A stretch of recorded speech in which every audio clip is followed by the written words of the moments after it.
여러분, 우리가 하나님 앞에 부르심을 받았습니다. 구원을 받았다 그렇게 말하지 않습니까? 우리는 원래 이 세상에서 살던 사람입니다. 저 역시도 정말 하나님 앞에 하나님의 특별한 부르심이 없었다면 저는 지금까지 예수 믿지 않을 겁니다. 왜냐하면 지금도 우리 가족들 중에서 예수 믿는 사람이 많이 없습니다. 아니, 대부분 아직도 우상을 섬기고 계십니다. 그런 집안에 여러분, 제가 장남입니다. 제가 어떻게 예수님 믿겠습니까? 그런데 세상에 하나님께서 저를 불러서 이렇게 하나님 말씀을 전하는 일꾼으로 사용해 주시는 것이 얼마나 감사합니까? 누구나 다 그렇죠. 우리 모두는 다 여기에 관계없는 사람들입니다. 그런데 어느 날 갑자기 하나님께서 우리에게 어떻게 역사하셨는지 우리 마음속에 믿음을 주시고 우리를 불러서 너는 나의 자녀야, 너는 내 백성이야, 너는 예배하는 인생이 되오라 하고 하나님이 불러주신 것입니다. 이 세상에 온갖 장애도 많고 유혹도 많고 할 일도 많고 얼마나 많은 일들이 있습니까? 그런데 그 모든 것을 다 뒤로 하고 이 아침에 하나님께 나온다는 것, 이건 정말 기적입니다. 여러분은 이미 기적 가운데 살고 있음을 믿으시기를 바랍니다. 예전에 이스라엘 백성들이 애굽에서, 그지요? 그 험악한 애굽 나라에서 근짐을 받고 부르심을 받고 홍해 바다를 건너서 세상에 하나님 앞에서 이 구원함을 받았던 그것만 기적이 아닙니다. 사실은 그것은 바로 지금 우리가 하나님 앞에 이렇게 구원받고 하나님 백성이 되어 지금 이 자리에 나와 있는 모습을 옛날 버전으로 우리에게 보여주시는 것이죠. 그러니 여러분, 우리가 하나님께 나와 예배 드리는 것이 얼마나 놀라운 기적인지, 홍해를 걷는 것보다도 더 큰 기적이 사실은 우리 가운데 일어나고 있다는 사실을 우리는 기억해야 합니다. 놀라운 일입니다. 여러분, 우리가 이것을 가벼이 생각하면 안 됩니다. 하나님께서 우리에게 은혜를 주셨습니다. 놀라운 역사를 이루신 것입니다. 지금도 이루어가고 계십니다. 이 세상은 끊임없이 우리가 하나님께 나가지 못하도록, 하나님의 은혜를 깨닫지 못하도록 우리를 잡아당기고 있습니다. 온 세상에 온갖 것들로 우리를 덮어 씌워서 절대로 하나님 앞에 나가지 못하도록 어찌하든지 우리를 붙들고 있는 것입니다.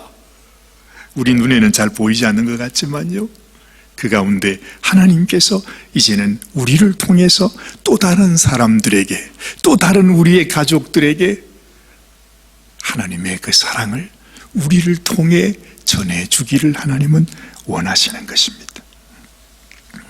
그래서 하나님께서 우리를 이렇게 표현하지 않습니까? 너희는 나의 군사다, 너희 모두는 나의 군대다. 여러분, 우리가 볼 때는 우리가 시시해도 하나님께서 이 수많은 사람들 가운데 뽑은 하나님의 군사라고 하는 사실 딱 기억하면, 와, 내가 보통 사람이 아니군요. 이 믿음이 우리에게 있어야 하는 것입니다. 그런데 이스라엘 백성들은 그것을 몰랐습니다. 이 은혜가 얼마나 귀한 것인지 몰랐어요. 그래서 결국 처음에는 그렇게 하나님께 큰 은혜를 받았는데 점점 세상이 지나가고 그 대대로 지내면서 그들은 하나님의 은혜를 잊어버렸어. 결국 어떻게 됐죠? 그 이스라엘 백성들이 아수르 제국과 바벨론 제국에 의해서 완전히 멸망을 당하지 않습니까? 그것이 하나님이 우리에게 보여주시는 역사입니다. 그 말은 무슨 말이죠? 우리가 내게 베풀어 주신 하나님의 은혜를 가벼이 여기고 귀히 여기지 않으면 우리도 그처럼 멸망당하게 된다는 것입니다. 결국에는 우리가 이 세상에 의해서 내 삶이 다 망가져 버리게 되는 거예요. 왜냐하면 세상의 원수는 어떻게 하든지 우리의 믿음을 빼앗으려고 아주 시시탐탐 우는 사자처럼 두루 다니며 산길자를 찾아다닌다고 말씀하지 않습니까? 그렇죠. 여러분, 에스겔 선지자에게 그 산골짜기에 묻히지도 못하고 수많은 뼈들, 그 뼈가 뭐지요? 사람이 죽은 시체들 아니었습니까? 얼마나 많은 사람들이 거기 있었으면 세상에 세월이 흘러 그것이 다 뼈가 되어 산골짜기에 쌓여져 있는 것입니다. 하나님께서 그 뼈들을 통해서 하나님의 은혜를 귀히 여기지 못하고 결국에는 멸망을 당하고 말았던 그 백성, 그 나라, 그 이스라엘 자손들을 우리에게 보여주면서 우리가 하나님의 은혜를 귀히 여기지 못할 때 이것이 바로 우리의 모습이라는 사실을 또한 하나님께서 보여주는 것입니다. 그 마른 뼈는 사실 이스라엘 백성이 아니고 그 마른 뼈는 바로 우리들의 모습입니다. 하나님의 은혜를 귀히 여기지 않은 우리들의 장래는 그렇게 되고 만다는 것을 보여주는 것입니다. 그래서 여러분, 오늘 이 시간에도 하나님이 나에게 주시는 이 말씀을 내가 꼭 이걸 마귀에게 빼앗기지 않고 내 마음속에 꼭 잘 받았어. 또한 내 심령도 하나님 앞에 좋은 땅이 되어서 하나님의 말씀이 내 속에 들어와서 하나님의 그 아름다운 열매로 꽃으로 피어나기를 원합니다. 30배, 60배, 100배의 그 놀라운 기적의 역사가 내 삶 속에서 이루어지기를 원합니다. 나를 통해서 우리 가정이 변하고 우리의 자녀가 변하고 그들이 복을 받고 하나님의 놀라운 역사가 정말로 우리의 가정을 통해 나를 통해서 나타날 수 있는 그런 축복이 내게 있기를 원합니다. 그 간절한 마음이 우리에게 필요한 것입니다. 우리는 마른 뼈가 되어서는 안 됩니다. 그렇게 멸망당하는 인생이 되어서는 안 된다는 것입니다. 하나님이 한번 택해 줬으면 정말로 하나님의 은혜를 붙잡고 내가 어떤 존재인가를 알고 내가 하나님 앞에 정말 하나님의 복된 하나님 앞에 선택함을 받은 인생으로 살아가기를 원합니다. 이런 다짐이 여러분 모두에게 함께 하시기를 바랍니다. 자, 여러분, 오늘은 제목이 뭐죠? 하나님의 군사로 성장하십시오. 그랬습니다. 군사, 군대 말은 많이 했는데 그러면 내가 진짜 이렇게 옷만 입고 있는 것이 아니고 하나님의 진정한 군사로 성장한다는 것이 뭘까? 한번 짧은 시간이지만은 우리가 생각해 보기를 원하는 것입니다. 먼저 한번 아까 우리가 읽었던 말씀이죠. 디모데후서 2장 3절 4절 다시 한번 읽겠습니다. 같이 읽겠습니다. 네가 그리스도 예수의 좋은 군사로 나와 함께 고난을 받을지니 군사로 다니는 자는 자기 생활에 얽매이는 자가 하나도 없나니 이는 군사로 모집한 자를 기쁘게 하려 함이라. 이게 무슨 말이죠? 그리스도 예수의 좋은 군사에게는 뭐가 있다? 고난이 있다. 군사가 되고자 하면 반드시, 이거는 선택사항이 아닙니다. 어쩔 수 없습니다, 여러분. 고난 좋아하는 사람은 아무도 없겠지만 내가 주님의 제자, 주님의 군사가 되려고 하면 고난을 받아야 합니다. 군대 들어가면서 군대 훈련소에 들어가야 되는데 야, 내 군대 가서 좀 쉬다 와야 되겠다 그럴 사람은 아무도 없습니다. 그렇죠? 군대 가면 죽도록 고생하는 겁니다. 가는 그날부터 막 진짜 아주 지금도 막 눈에 그냥 선합니다. 아, 진짜 거기는 군대 가면 이 사람이 아니잖아요. 그렇죠? 너희가 사람이냐? 사람이 아니야! 너희는 군인이야! 뭐 이러면서 막 훈련을 시키는데 정신이 막 하나도 없습니다. 거기 가서는요, 뭐 힘들다고 원망할 수도 없고 불평할 수도 없습니다. 그렇죠? 근데 그 훈련소는 슬픔과 괴로움만 있는 것은 아니죠. 거기서는 하루 종일 땀을 흘리고 나면 그래도 내가 군인이 되는구나, 내가 나라를 지키는 군사가 되는 것이구나 하는 그런 보람과 기쁨도 있는 것입니다. 만약에 우리 마음속에 주님, 나도 주님의 군사로 살기를 원합니다, 주님의 군사로서 고난 받겠습니다 하는 각오를 가지고서 우리가 살아가게 된다면 그런 고난 속에서도 우리는 감사하고 기뻐할 수도 있을 것입니다. 제가 처음 군대 들어갈 때 생각이 납니다. 그때는 정말로 하나님께서 은혜를 주셔서 참 그때 이제 예수님 믿고 뜨거울 때였잖아요. 그래 하나님께 기도합니다. 하나님, 내가 이제 군대 들어가야 되는데 저는 군대 가면 주님 복음만 전하겠습니다, 예수님만 전하겠습니다, 군대 가서 썩다가 돌아오지 않겠습니다, 예수님 전하게 해주세요. 아이고, 눈만 뜨면 계속 그 기도만 했거든요. 그래가지고 군대 훈련소에 딱 갔는데요, 세상에 하나님이 그 기도를 들으셨던가 봐요. 어떻게 서로 연락을 했든지, 세상에 그 훈련소 교관들이 어떻게 알았든지, 그 훈련병들이 한 1000명이 모여 있는데 어떻게 찾아왔는지 저는 지금도 아무리 생각해도 몰라. 저한테 오더니 세상에, 야, 네가 이번 훈련 기수의 대장을 해야 되겠다. 그러면서 그 교관이 저를, 그 1000명 전국에서 모인 훈련병들이 있는데 저를 대장으로 삼으신 거예요. 그것도 기적이죠, 그렇죠? 세상에 어떻게 그런 일이 있습니까? 그런데 이게 대장이라는 게 별게 아니에요.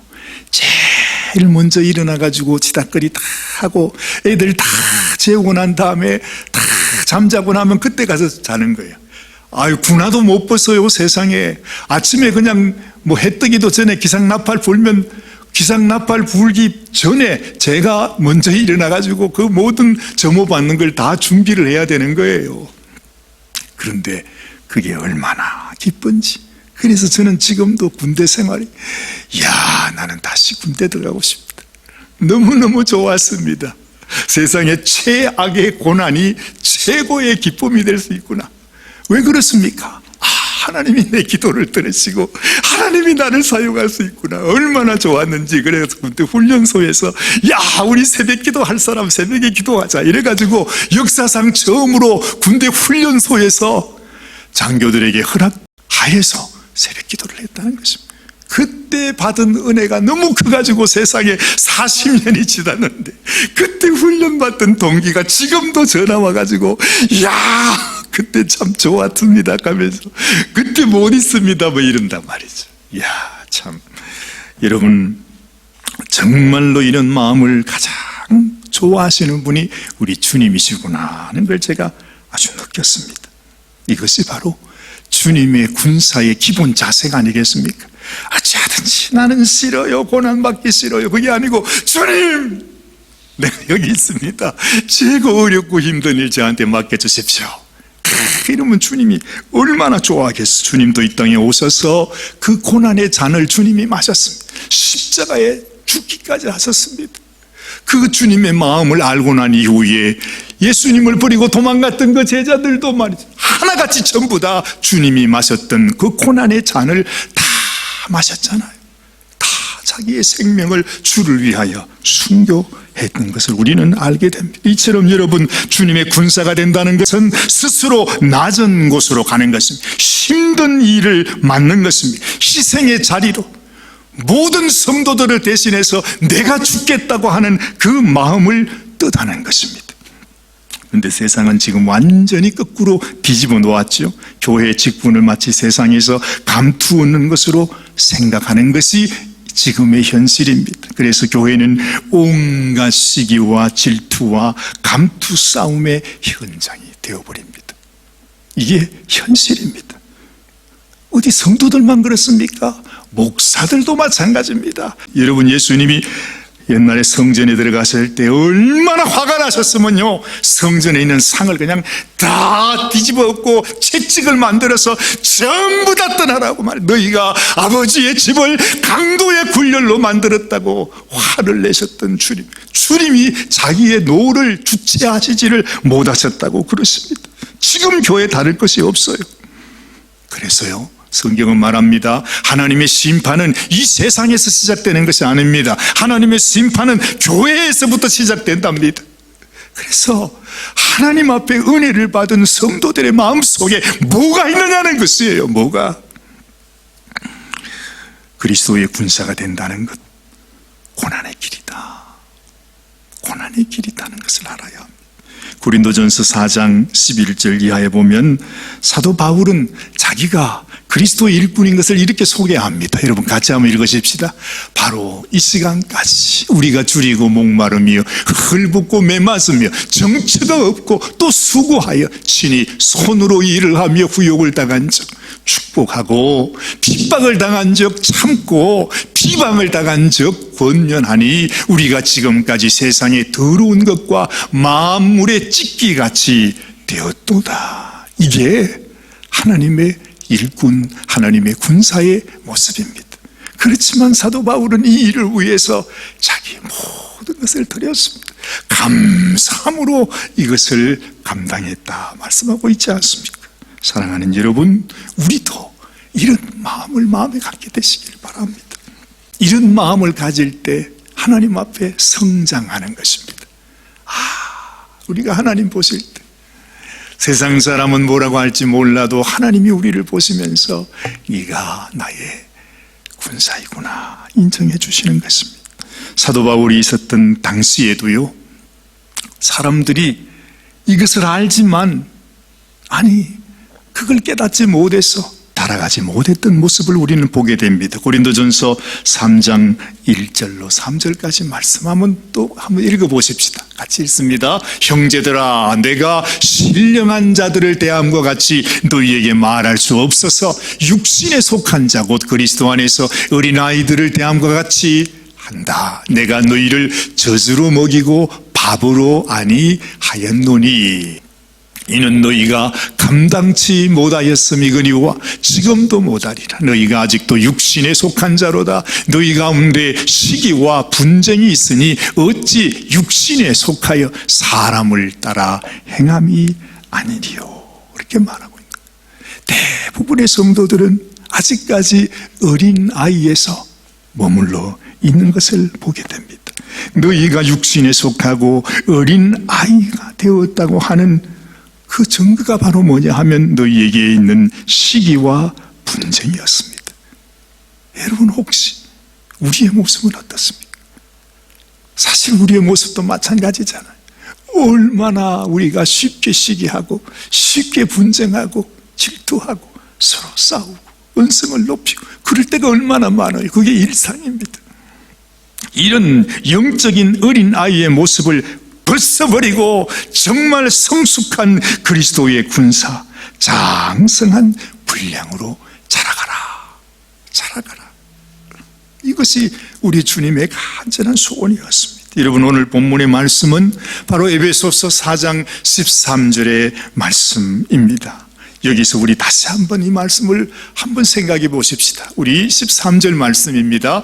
우리가 다 하나님의 아들을 믿는 것과 아는 일에 하나가 되어 온전한 사람을 이루어 그리스도의 장성한 분량이 충만한 때까지 이르러야 됩니다. 머물러 있으면 안 돼요. 우리가 자라나야 되는 것입니다. 왜 우리가 이렇게 많은 세월을 지냈는데 우리가 어린아이가 되고 있으면 얼마나 안타까우시겠어요. 우리가 하나님 앞에서 성장하는 길은 하나밖에 없습니다. 하나님의 말씀 안에. 오늘 말하죠.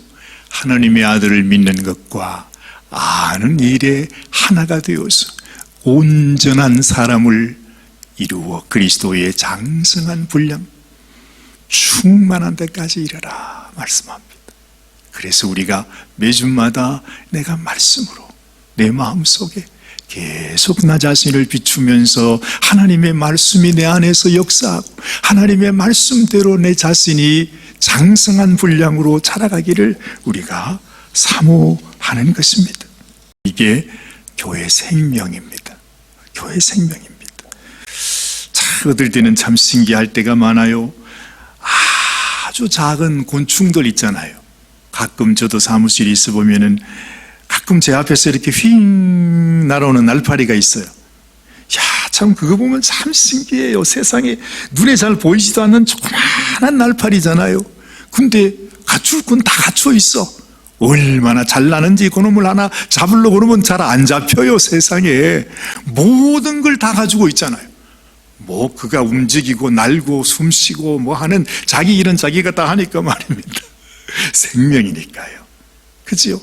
또 아주 집채보다 더 큰 코끼리 같은 그런 짐승도 있습니다. 하나님은요 근수 따지지 않습니다.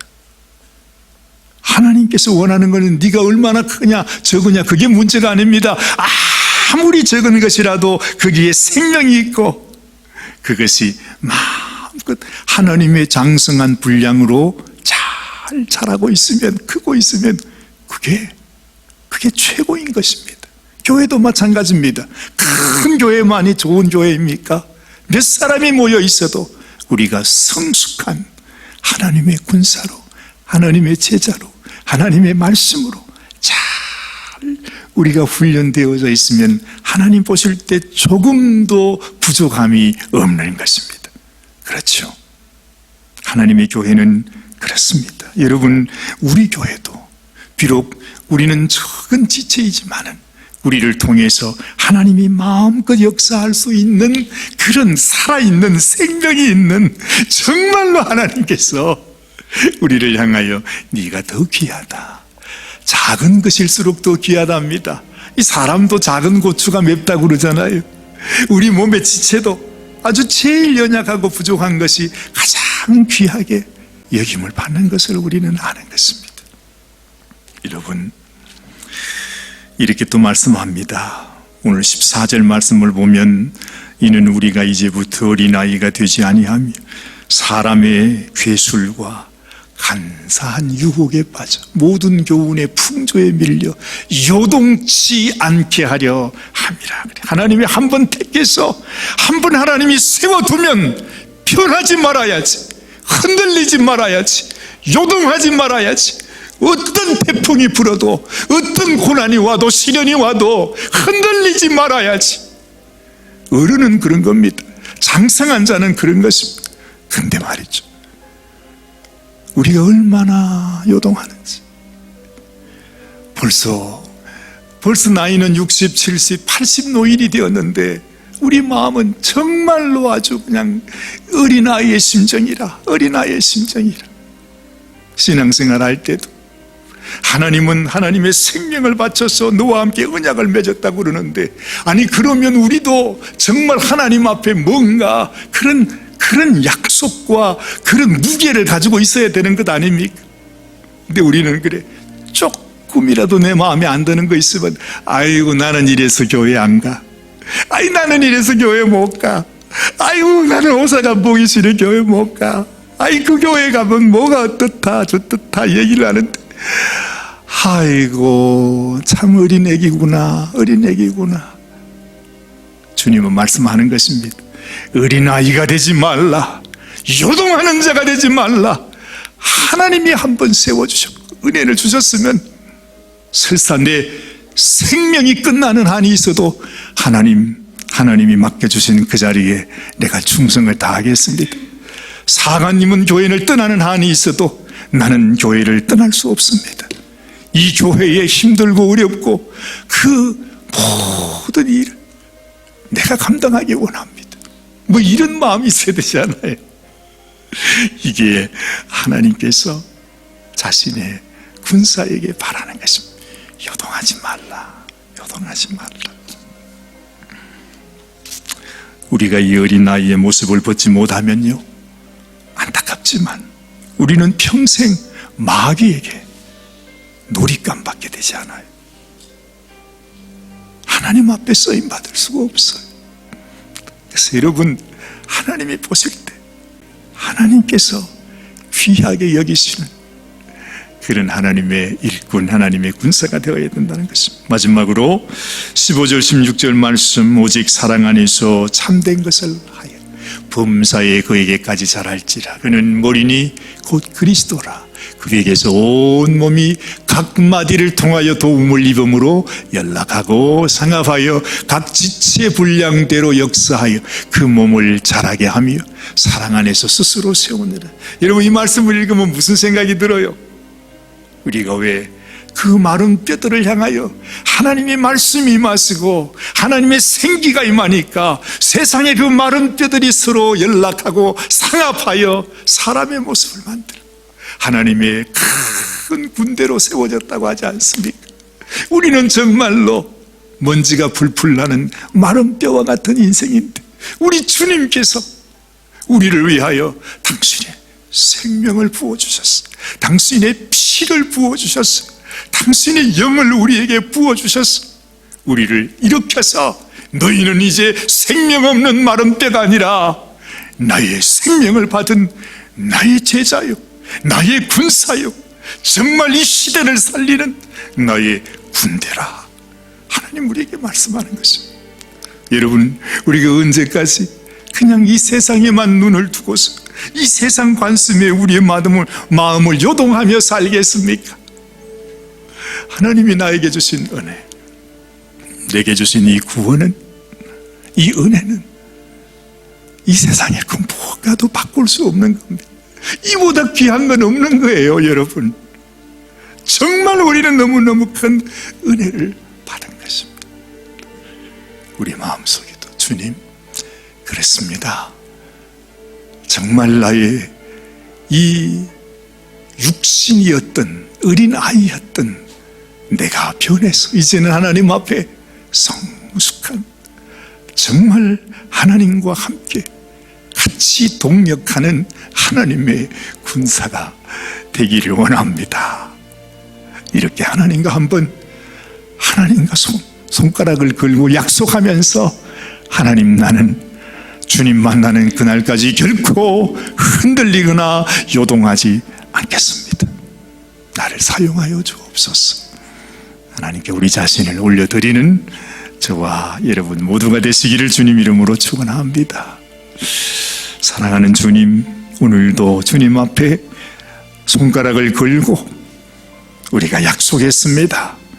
하나님, 나는 더 이상 어린 나이의 모습으로 머물러 있지 않겠습니다. 하나님의 마음을 아프게 하는 그런 육신적인 성도가 되지 않겠습니다. 진실로 우리 주님이 나를 위하여 고난의 잔을 마신 것처럼 어떤 고난이라 할지라도, 어떤 힘들고 어려운 일들이라 할지라도 우리가 감당하겠습니다. 주님의 종으로 살겠습니다. 주님의 일꾼이 되겠습니다. 주님의 군사로 주님, 당신이 맡겨주신 이 고난의 잔을 우리도 감당하기 원합니다. 우리 주님, 예수님의 귀하신 이름 받들어 간절히 기도드리옵나이다.